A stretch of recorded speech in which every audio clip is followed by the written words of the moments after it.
The shock revelation comes just as Angela Merkel sets her sights on Martin Schulz's Social Democratic Party to save her from enduring another election.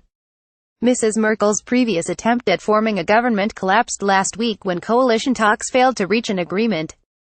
Stefanie Bolzen, who reports for German paper Die Welt, told the BBC that those inside her own CDU party calling for her to resign were becoming more vocal.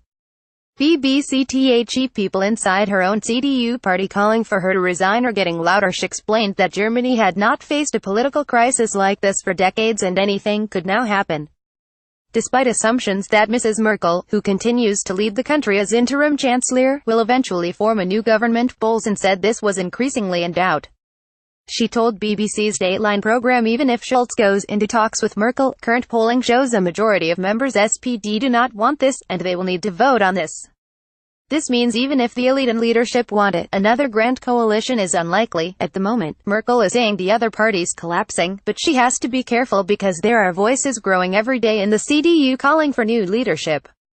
Monday, September 25, 2017, demonstrators scuffle with police during the protest against the anti-immigration party Alternative for Deutschland AfD. After German general election Bundestagswahl in Berlin, there are growing voices every day in the CDU calling for new leadership. Stefanie Bolzen. This follows remarks earlier today when Chancellor Merkel set out her latest path to forming a stable government. Merkel's fourth term was cast into doubt when the pro-business Free Democrats walked out of talks with her conservative bloc and the Greens last Sunday, causing a political crisis in Europe's biggest economy. This morning, she told party officials Europe needs a strong Germany. It is desirable to get a government in place quickly. Asking voters to go to the polls again would, I think, be totally wrong.